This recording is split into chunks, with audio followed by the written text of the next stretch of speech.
Sorry, we had a small bug, so we are waiting back our guests. So right now I've got Professor Peter Ndiangui. Let him continue as we wait for Professor Macharia. Thank you so much.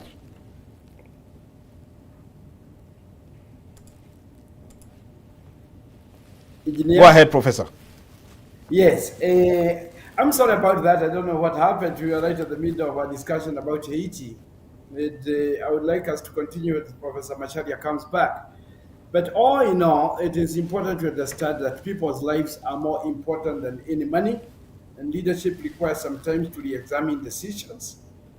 I do believe that it is not too late. We have not lost a life yet, but we do know if we continue in the trajectory that after Washington, if it continues like that, we're going to be in a lot of trouble and we're going to lose lives, and that would be very dangerous. I hope I can have a better message about that Haiti mission, but there is nothing good. I've talked to enough people. Maybe there is some things, of course, the government has secrets. Maybe there's something they know we don't know. But the reason why other countries are not going, like America and all that, they're just sending Bahamas, Benin, and Kenya, just countries which may need some financial help just because we are poor. So, but let's go back, Wanakabwato, to the issues of the money a little bit more. I don't think we have gotten out of that. I wanted to bring in that issue of money to the taxation. Okay, we got some money from China. We got this money now coming in. If that money is not benefiting the people, then there's a problem. President Ruto was very clear in Atlanta. He even called himself Zakayo. I'm still going to continue because the people must be the ones to pay for their economies, for the country's development. And then he moves from Atlanta to Washington, and then he gets this money. Is he going to reduce the taxes? Surely the people are suffering. Everybody knows now. We are here in the diaspora, we know our people are not even getting the food. Let's address that a little bit more. I hope we'll talk about taxation and the statements he made when he was in Atlanta a little bit more. But I think now we have Professor Macharia. We can regroup and get back. Professor Macharia, karibu tena. Asante sana.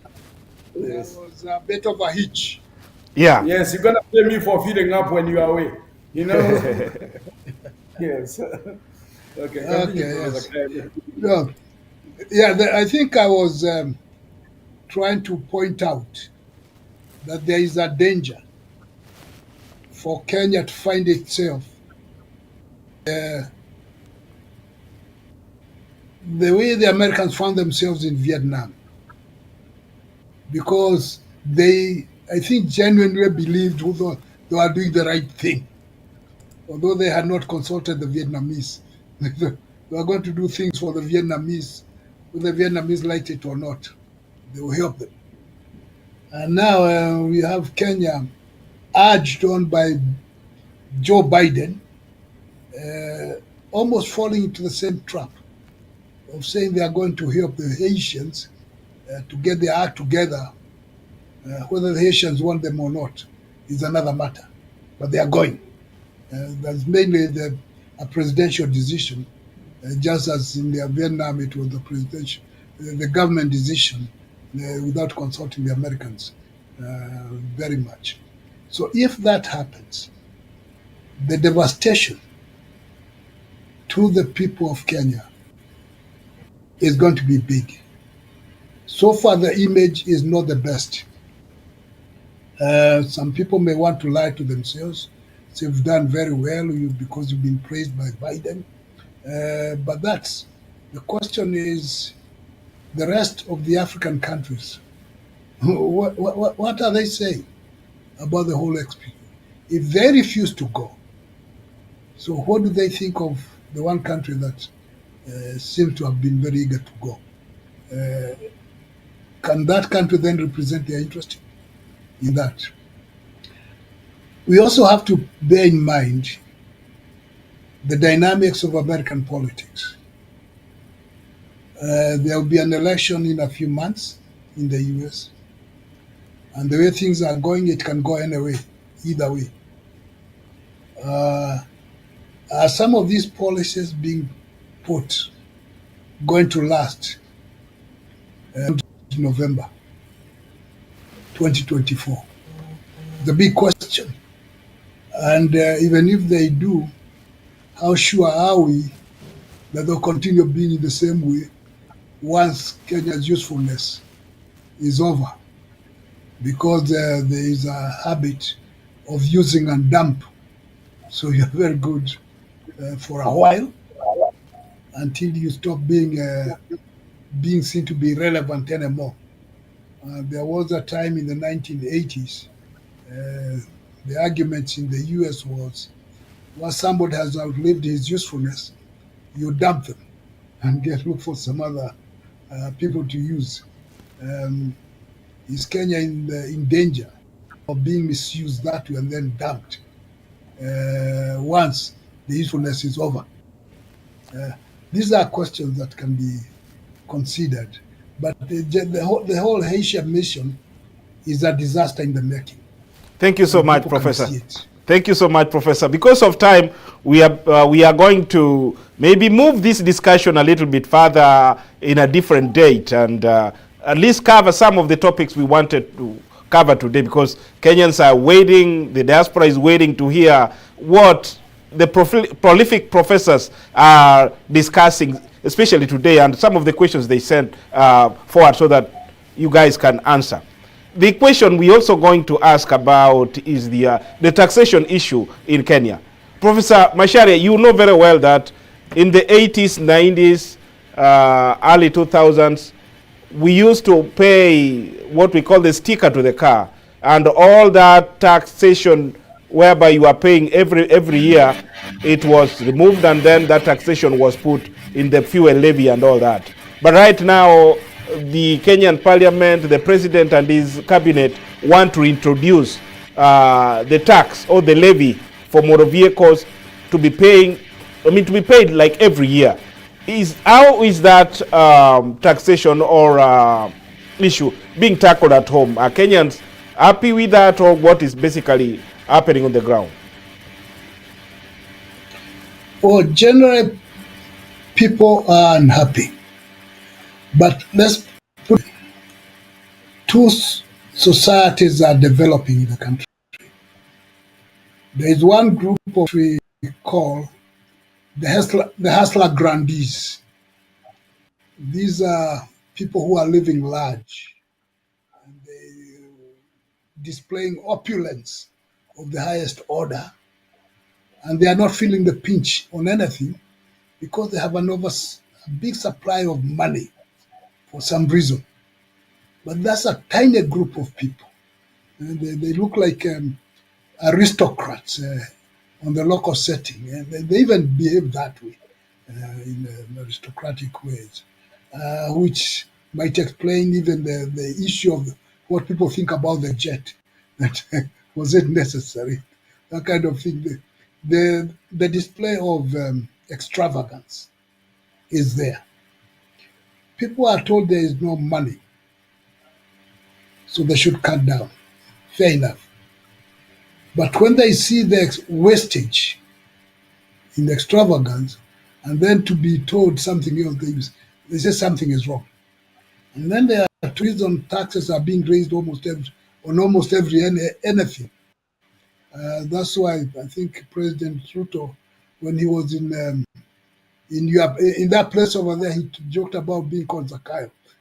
So because the biblical guy. Yes. Because there is a taxing, everything. Somebody wakes up and say, put a tax on that, put a tax on that. And people are very unhappy about it. Mhm. The negative side of this is that people are not investing. Kenyans are not investing because they have no capacity, or some are, but not as much as they can. And they are not spending as much as they can because they have nothing to spend. So we have lecturers in the various universities who have gone without their pay for some time. We have doctors who are jobless. A country that is needs a lot of doctors and has hospitals. We have hospitals that have no medicine. We have schools that have not opened. Even some of the new taxes, people are saying that they are now removing children, lunch from the schools. Schools, some school people, children eat the lunch there and then they are happy for a day. Now some are thinking that they are going to remove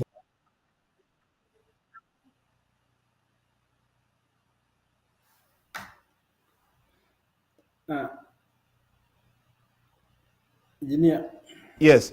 Yeah, we lost Professor Macharia. So, Professor Ndiangui, can you take... Can I add something there? Yes, I wanted you to finish. Let's see the effect of those taxes. Obviously, they have slowed down the economy. But those taxes are not there in our neighboring countries. They are not as high. So what happens? Manufacturers or other organizations will set up their offices in Uganda, in Tanzania, in other countries where the taxes are less. Then we become a dumping ground because the investment is not there. The other issue about taxes is also those disincentives on farmers. You are taxing farmers even on their little production. I still remember the time when the taxes and other things were being done to the coffee farmers. The farmers cut it down. They cut down the coffee. They were not getting anything. When you have these incentives on the people who feed you, you better be very, very careful. Yes, Ruto talked about him being called Zakayo and how he's going to continue increasing taxes and people still felt good. No, it's going to have a very dangerous effect. There is total dissatisfaction in the country and we feel it. I educate that 5 kids, I pay their school fees from very low, poor areas. In January, I'm told this is the school fees. Then for the next term. Then by March or so, I'm being told, no, the fees has doubled because the food prices and everything else has increased. Now I have to look for money for the kids there in Kenya to support them. And sometimes I don't have it too. That's 5 kids a lot. They're there in Nyeri. So anyway, these are very serious issues the president should address. And when we see him bringing a lot of money, okay, it's supposed to be, he did very well. He got a lot of money from Biden. And then it's not being translated to reduction of taxes. It's not being translated into people getting a better time. Then there is a real serious problem. That money that you're saying, I brought you so much money, and the taxes are still very high. Because he was saying, I am not going to borrow, I am going to the people to build themselves. In fact, it's such a sad story. President Ruto campaigned on being bottoms-up economy. Now, bottoms up, I was hoping in 2 years, the people at the bottom should be feeling the effects of that. The consequences, their life should be better. And as Professor Macharia mentioned, they're the ones without the money. They're the ones who get hit more. Because that Bajwasi group will still continue getting more money. And these people who Ruto was mentioning that he's going to help in that house or a nation, they're the ones suffering more. And they're asking, what happens to the bottoms up? Did you forget the people who voted for you? They're serious issues, my friend. The tax issue, these taxes are too high, it's time they revised, and then they're not helping the economy. People are not afraid of paying taxes if the taxes were going to the right place. These taxes are not going to the right place. They're being sent bonds and stuff like that. Not good. Not good. And so that will make people suffer. And they're even being forced to save. Forced saving is not a saving. You cannot force me to save and I'm not able to pay for my food today or my bills today. And you force me to save for 20 years to come. No, I need to make the needs of today. So those issues I think the president should address very carefully, and it's very important that those taxes are reduced. After all, he's getting more money anyway. Thank you so much. Thank you so much, Professor Ndiangui. Because of time, let's now talk about the corruption issues. You had in Atlanta, Georgia, whereby one of our diaspora colleague told the president, or asked the president, a very simple question. He's a farmer, he's really doing very good in Narok, and he bought fertilizer worth 250,000, and he told the president, this is a very serious problem. And we saw even the minister First of all, he was voted out from parliament. I mean, they said he needs to be sacked. Then a committee was formed.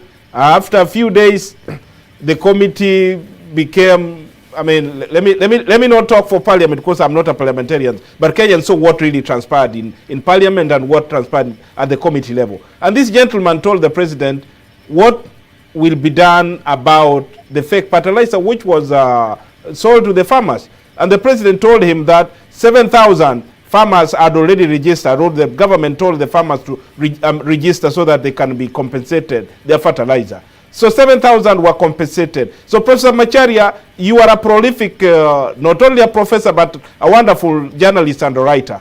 So did the government advertise that the farmers who are ripped of their money should register and they should be refunded their money? I mean, what went wrong, Professor Macharia, as President Ruto put it, that people have already been compensated? Apparently, the information did not spread very well to ordinary people. But the issue of the fertilizer is part of the corruption issue. And it looks as if it's systemic within the system. It is something that cannot be wished away or peppered on. He mentioned what happened to the parliament. And this is part of the disaster in the country. Because we were told that part of the reason the committee decided the way it did was because they were bribed. And it's not the first time we hear that MPs are bribed to pass very unpopular legislations and things of the sort. So I think some people came and said they were being offered 5 million shillings to save the minister from the Axe. From the decision that he should from the axe. It's one thing if they voted their conscience and they decided to keep it. But now to understand that they were persuaded with 5 million shillings or more for them to vote to do the wrong thing, it undermines the very promise of fighting corruption. Mm-hmm. So the president has a problem. This is his minister. And then the problem is that it is his government that bribed the MPs not to get rid of this fellow. Now, he has to get himself out of that image because it is his minister. And where is the money coming from to bribe the MPs? So people are shocked that deliberately, because it was a racket, they can be putting donkeys' waste and stones and tell people now buy fertilizer at a reasonable price. And not everybody who lost has been compensated, as far as I know. And I think the person asking over there is just one, because there are many other who are not, the information about how to get compensated did not get to everybody. Yeah, I was wondering, 7,000 farmers, even Washingichu County only, I mean, that number is very, very minimal. Yeah, so the question, that might also be an issue, was the compensation also part of the racket? Sure. That's a wonderful perspective.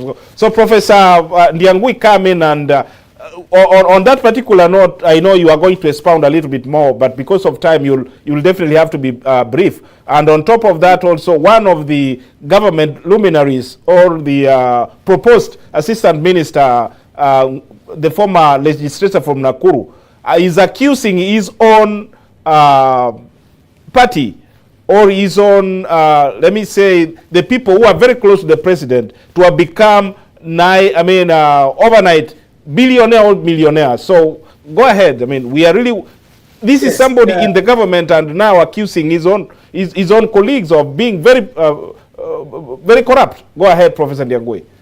I think the issue of corruption I wish we had more time to expound it because it touches on almost every segment of that government and the community.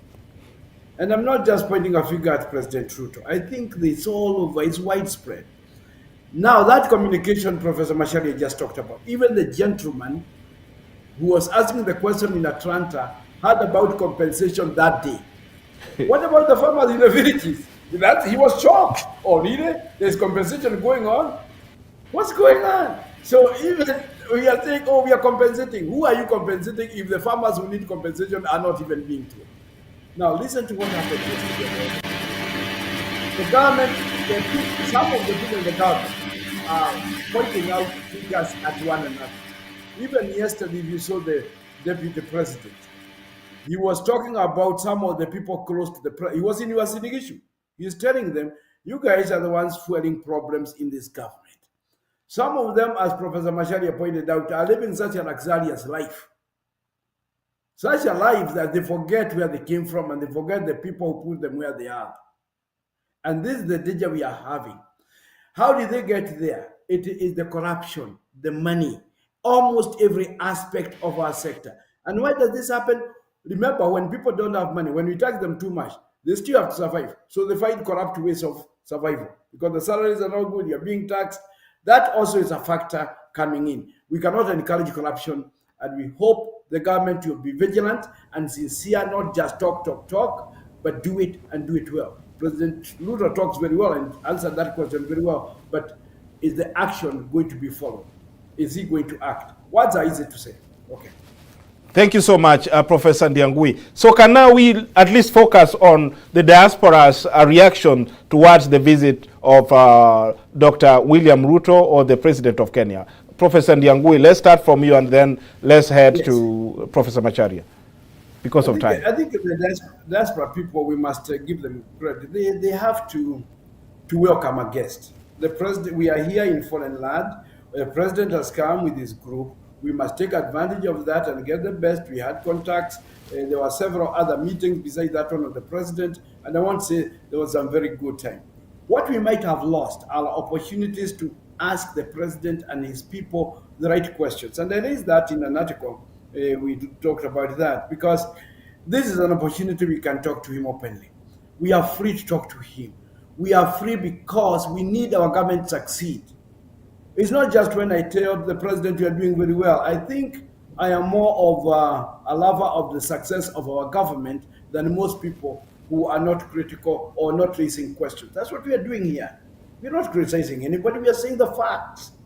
Facts are facts, and things need to be corrected. When you talk about Haiti, we are not fighting Ruto. We are saying, my brother, these are bad things. This is going to happen. It's not good for your government. Take caution. So that the diaspora accepted, and they also, of course, had a chance to go to the White House and to meet the president and other people, and of course, network together because Kenyans are doing great things. I was so proud of the president going to a store in Atlanta to encourage people to open up stores here. The only thing I want to be very concerned, I am very concerned about is also the government encouraging people to always say, oh, I found you jobs in Germany and all this. Some of these jobs we must be very careful about. So the president and his team should focus more on building the economy and creating jobs at home. And if they're not there, we can also just get the ones, but you cannot be the government encouraging people to be almost sold as slaves kind of thing outside the country. So we are happy he came. We have issues, of course. There are so many things. Even we have issues about that jet. I did not want us to spend too much time on the jet because that's another story. But it's okay. It's okay. It was nice to see the president. He actually talked very well. In anything talking, he did very well. Let's give him credit. His speech was good. Is it all truthful? I don't know. Is it all going to be followed by actions? I doubt very much, but I hope it is. Thank you so much. Your Professor Macharia, your perspective. Well, the diaspora, wherever it is critical to the well-being of the country. And we encourage people in the diaspora not to forget hope. Not that they should all come back. We like them to come back, as many as possible. But the main thing is not to forget. I think there's a lot that the people in diaspora can do to create jobs in Kenya, to invest their monies here and there, and also to raise questions about the challenge investment. Because if the government is messing up by increasing taxes and making it difficult for people to create jobs for others, then a little discussion from outside the country, the diaspora. We have a Minister of Foreign Affairs and Diaspora Affairs, almost split into two. And the diaspora part is supposed to deal with these things. So the diaspora is very important as a link to the country and the outside, and it can help some of the challenges the country faces in terms of creating wealth instead of creating poverty. At present, we are creating poverty. So instead of creating poverty, we should be creating wealth. And those in the diaspora can help in the wealth creation. And to do that, then it's also necessary for the country to be sensitive to the domestic investors, not just big ones. It's good to have big ones. Revival of river tax and other places, and Vikatanas, revival of those things. But I think the diaspora team has a lot of things it can do, not only in terms of investment, but also in terms of good governance and the fighting of the corruption. Because the more the questions are raised, why you have problems in, and it's not because of it's because of bureaucratic or some other handicaps that are not actually bureaucratic, they're actually manufactured handicaps that make things bad. So, in general, the diaspora people are Kenyans and they are welcome to come and invest. There are many opportunities, despite all the problems that they are there. They are there. There are opportunities which can be exploited and should be exploited in various ways. Thank you so much, Professor Macharia. Now we are having a closing remark because of time. We'll definitely have to move the discussion to a different date. We can't cover everything in one day, so because of the time factor also. So, Professor Ndiangui, Yes. if there is anything you really wanted to tell the diaspora, to tell your Kenyan brothers and sisters, go ahead. This is the right time to tell them so that they can really hear your perspective about how you really want Kenya to be than it is today. Go ahead, Professor. Thank you so much, Engineer. And, well, first of all, I want to thank you so much. And Professor Macharia, thank you so much for this moment together. I think we have covered a lot of ground and it's very important. I need to sum up a few things. Haiti, please, please, please. Let's revisit that and stop it. We don't want our children killed there. Number two, taxation. We need to address that carefully. Number three, the money that is coming in that was promised, what strings are attached to that? This non-NATO alliance status, we must be very careful about that. Are we now going to be used? Remember, other countries are trying to see as if we are the puppets of the United States and the West. Are we now joining NATO? Remember, NATO has done a lot of damage to Africa too. We can remember what they did to Gaddafi. We can remember what they have done in many other areas. We know it. Let's be careful how we are using that apparently looking good status. Many other countries, Kagame, if Kagame was told to be that, I'm sure he would say no. Museveni would say no, most likely. We are not going to talk about other countries. I also wanted to briefly mention the cost of the trip. I think it is important for the president to address that issue because the people felt that extravagance was a bit too much. Particularly after people are recovering from floods, they're suffering.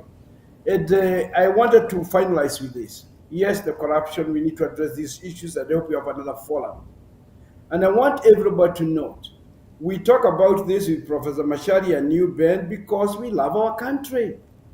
I am 10,000 miles away and I will always be the Kenyan. That I carry that with me every day. because I love Kenya. I want the government to succeed. I really do.